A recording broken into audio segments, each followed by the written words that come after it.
Hi ಎಲ್ಲರಿಗೂ, welcome to my channel. ನಾನು Sachin and ನೀವು ನೋಡ್ತಿದ್ದೀರಾ ಬಿಹೈಂಡ್ ದ ಸ್ಕ್ರೀನ್.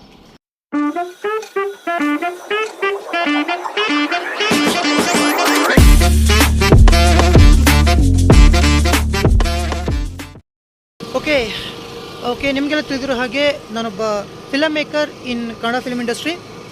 ನಾನು ನನ್ನ ಯೂಟ್ಯೂಬ್ ಚಾನಲಲ್ಲಿ ನಮ್ಮ ಪ್ರಿಯ ದರ್ಶಕರಿಗೆ ಒಂದು ಸಿನಿಮಾದ ತೆರೆ ಹಿಂದ್ಗಡೆ ಆಗ್ತಕ್ಕಂಥ ಒಂದು ತುಂಬ ಇಂಟ್ರೆಸ್ಟಿಂಗ್ ವಿಚಾರಗಳನ್ನು ತಿಳಿಸ್ಕೊಡೋ ಒಂದು ಪ್ರಯತ್ನನ ನಾನು ನನ್ನ ಒಂದು ಯೂಟ್ಯೂಬ್ ಚಾನಲ್ ಮುಖಾಂತರ ನಾನು ಮಾಡ್ತಾ ಬಂದಿದ್ದೀನಿ.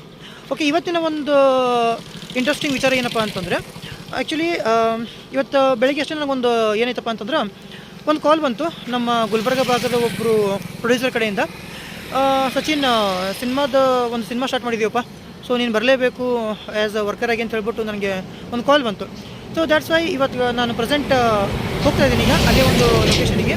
ಆ್ಯಂಡ್ ಇವಾಗ ಯಾಕೆ ಈ ಒಂದು ವಿಡಿಯೋ ಮಾಡ್ತೀನಿಪ್ಪ ಅಂತಂದ್ರೆ, ಈಗ ನಮ್ಗೆ ಒಂದು ಸಿನಿಮಾದಿಂದ ಕಾಲ್ ಬಂತು ಅಂತಂದ್ರೆ ಲೈಕ್ ನಮ್ಮದು ತಯಾರಿ ಹೆಂಗಿರ್ತದೆ ಆ್ಯಂಡ್ ನಾವು ಹೆಂಗೆ ಹೋಗ್ತೀವಿ ಅಲ್ಲಿ ಹೋದ ತಕ್ಷಣ ಫಸ್ಟ್ ಏನಾಗ್ತದೆ ವರ್ಕು, ಆಮೇಲೆ ಸೆಕೆಂಡ್ ಏನಾಗುತ್ತೆ ವರ್ಕು, ಏನೇನು ವರ್ಕೆಲ್ಲ ನಾವು ಮಾಡ್ತೀವಿ, ಹೆಂಗೆಲ್ಲ ಒಂದು ಪ್ರೀ ಪ್ರೊಡಕ್ಷನ್ ವರ್ಕೆಲ್ಲ ಹೆಂಗಿರುತ್ತೆ ಅನ್ನೋದನ್ನು ಸೊ ಇವಾಗ ನಿಮ್ಗೆ ತೋರಿಸ್ಕೊಡ್ಬೇಕು ಅಂತ ಅಂದ್ಕೊಂಡು ಈ ಒಂದು ವಿಡಿಯೋನ ಮಾಡಬೇಕಂತ ನಾನು ಡಿಸೈಡ್ ಮಾಡಿದೆ. And one of the great thing ಏನಪ್ಪ ಅಂತಂದರೆ, ಇವತ್ತು ಆ್ಯಕ್ಚುಲಿ ನಮ್ಮೂರಿಂದ ಗುಲ್ಬರ್ಗ ಒಂದು 60 ಕಿಲೋಮೀಟರ್ ಆಗುತ್ತದು. ಈ ಒಂದು 60 ಕಿಲೋಮೀಟರ್ಸ್ ನಾನು ಬೈ ರೋಡ್ ಹೋಗ್ತಾ ಇದ್ದೀನಿ. ನೀವು ನೋಡ್ತಿರ್ಬೋದು ನನ್ನ ಗಾಡಿ ಆ್ಯಂಡ್ ನನ್ನ ಲಗೇಜು. ಏನಪ್ಪ ಇವನು 60 ಕಿಲೋಮೀಟರ್ಸ್ ಸ್ಕೂಟಿ ಮೇಲೆ ಹೋಗ್ತಾನಂತ ನೀವು ಥಿಂಕ್ ಮಾಡ್ತಿರ್ಬೋದು, ಬಟ್ ಹಾಗೆಲ್ಲ ಏನಿಲ್ಲ. ಜಸ್ಟ್ ಇದೊಂಚೂರು ಇದ್ರದ್ದು ಕೂಡ ಸ್ವಲ್ಪ ಸರ್ವಿಸಿಗೆ ಬರುತ್ತಿಲ್ಲ, ಸೊ ಅದಕ್ಕೋಸ್ಕರ ನಾನು ತೊಗೊಂಡು ಹೋಗ್ತಿರೋದು. ಓಕೆ, ಸೊ ಬನ್ನಿ ಜರ್ನಿ ಸ್ಟಾರ್ಟ್ ಮಾಡೋಣ.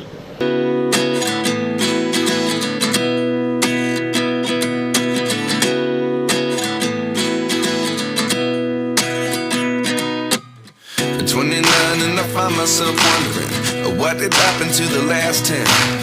I ran away with my life, fast forward, never turn back again. It's kind of funny that the more we pass time, the more we need to set them rewind. And 19 was the year I had to leave you, but now I'm seeing all the signs. Okay, finally ನಮ್ಮ destination reach ಆಗಿದ್ದೀವಿ. So ಇಲ್ಲಿ ಕಾಣ್ತಿದ್ದೀರಾ, ಇದೇ ನಮ್ಮ office room. So ಬನ್ನಿ ಒಳಗೋಣ. Is this really happening? I can't be too sure, but one day I'll be yours again.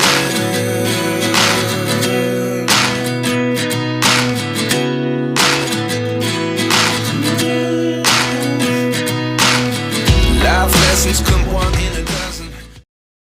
ನಾವಿಲ್ಲಿ ಆಫೀಸಿಗೆ ಬಂದ ತಕ್ಷಣ ಸೊ ಫಸ್ಟ್ ಏನಾಗುತ್ತಪ್ಪ ಅಂತಂದ್ರೆ, ಡೈರೆಕ್ಟರ್ ಆದವರು ನಮಗೆ ಮೊದಲು ಸ್ಕ್ರಿಪ್ಟ್ನ ಒಂದು ಕಾಪಿ ಕೊಟ್ಟು ಕಂಪ್ಲೀಟ್ ಸಿನಿಮಾದ ಸ್ಟೋರಿ ನಮಗೆ ಎಕ್ಸ್ಪ್ಲೇನ್ ಮಾಡ್ತಾರೆ. ಎಕ್ಸ್ಪ್ಲೇನ್ ಮಾಡಿದ ತಕ್ಷಣ ನಾವೇನು ಮಾಡಬೇಕು ಅಂತಂದ್ರೆ, ಸೊ ನೀಟಾಗಿ ಆ ಒಂದು ಕಥೆನ ಕೇಳಿ ಡೈರೆಕ್ಟರ್ಗೆ ಏನು ಬೇಕು ಕತೆಗೆ ಸಂಬಂಧಪಟ್ಟಂಗೆ ಆ ಒಂದು screen play and makings and dialogues ನೀಟಾಗಿ ನಾವು ಅವರಿಗೆ ರೆಡಿ ಮಾಡಿಕೊಡೋದಿರ್ತದೆ. ಸೊ ನಾವು ಡೈರೆಕ್ಟರ್ ಹೆಂಗೆ ಹೇಳ್ತಾರಲ್ಲ ನೀಟಾಗಿ ಅದೇ ಥರ ಸಿನಿಮಾದು A to Z ವರ್ಕ್ ಮಾಡಿಕೊಡ್ತೀವಿ. ಇದೆಲ್ಲ ಆದ ಬಳಿಕ ನೆಕ್ಸ್ಟ್ ಈ ಸಿನಿಮಾ ಶೂಟಿಂಗಿಗೆ ಹೋಗ್ತದೆ. ಐ ಹೋಪ್ ವಿಡಿಯೋ ಇಷ್ಟ ಆಗಿರ್ಬೋದು ಅನ್ಕೋತೀನಿ. ಓಕೆ, ಸ್ವಲ್ಪ ಅರ್ಜೆಂಟಲ್ಲಿ ವಿತೌಟ್ ಪ್ಲ್ಯಾನ್ ಇಲ್ಲದೆ ಮಾಡಿರೋಂಥ ವಿಡಿಯೋ ಇದು. ಸೊ ಹೀಗಾಗಿ ಕೆಲವೊಂದು ವಿಚಾರಗಳು ಮಿಸ್ ಆಗಿರ್ಬೋದು, ಬಟ್ ಮುಂದಿನ ವಿಡಿಯೋದಲ್ಲಿ ಈ ಒಂದು ವಿಡಿಯೋದಲ್ಲಿ ಏನೇನು ಮಿಸ್ಟೇಕ್ಗಳಾಗಿದ್ದಾವೆ, ಏನೇನು ಮಾಹಿತಿ ಕೊಡೋದು ಲ್ಯಾಕ್ ಆಗಿದೆ, ಸೊ ಅದನ್ನು ಇನ್ನೊಂದು ಸತಿ ರಿಪೀಟ್ ಆಗದಿರ್ತಾರೆ ಅನ್ಕೋತೀನಿ. ಸಿನಿಮಾಕ್ಕೆ ರಿಲೇಟೆಡ್ ಆಗಿರ್ತಕ್ಕಂಥ ಒಂದು ಅಥೆಂಟಿಕ್ ಒಳ್ಳೆ ಇನ್ಫಾರ್ಮೇಷನ್ ಕೊಡೋಕ್ಕೆ ಪ್ರಯತ್ನ ಮಾಡ್ತೀನಿ ಅಂತ ಹೇಳ್ತಾ, ಸೊ ಯಾರು ವಿಡಿಯೋ ಇಷ್ಟ ಆಗಿದೆ ಸೊ ದಯವಿಟ್ಟು ವಿಡಿಯೋಗೆ ಲೈಕ್ ಮಾಡಿ. ಯಾರಿಗೆ ಕೆಲವೊಂದು ವಿಡಿಯೋ ಇಷ್ಟ ಆಗಿಲ್ಲ, ಸೊ ಏನು ಮಿಸ್ಟೇಕ್ ಆಗಿದೆ, ಏನು ಇನ್ಫಾರ್ಮೇಷನ್ ಬೇಕು ನೆಕ್ಸ್ಟ್ ವಿಡಿಯೋದಲ್ಲಿ ಅನ್ನೋದನ್ನು ಕಮೆಂಟಲ್ಲಿ ತಿಳಿಸಿ. ಆ್ಯಂಡ್ ಫಸ್ಟ್ ಟೈಮ್ ಯಾರು ಚಾನಲ್ ನೋಡ್ತಾ ಇದ್ದೀರಾ ದಯವಿಟ್ಟು ಚಾನಲ್ಗೆ ಸಬ್ಸ್ಕ್ರೈಬ್ ಮಾಡಿ, ಮರೀದೆ ತಪ್ಪದೆ ಬೆಲ್ ಐಕಾನ್ ಕ್ಲಿಕ್ ಮಾಡಿ ಅಂತ ಹೇಳ್ತಾ, ಸೊ ನಮ್ಮ ಒಂದು ಫ್ಯಾಮಿಲಿ ಜರ್ನಿಗೆ ಯಾವತ್ತೂ ನಿಮ್ಮ ಒಂದು ಸಹಕಾರ ಇರಲಿ ಅಂತ ಹೇಳ್ತಾ, ಸೊ ಟೇಕ್ ಕೇರ್. ಮತ್ತು ನಾನು ನಿಮಗೆ ನೆಕ್ಸ್ಟ್ ವಿಡಿಯೋದಲ್ಲಿ ಸಿಗ್ತೀನಿ. See you.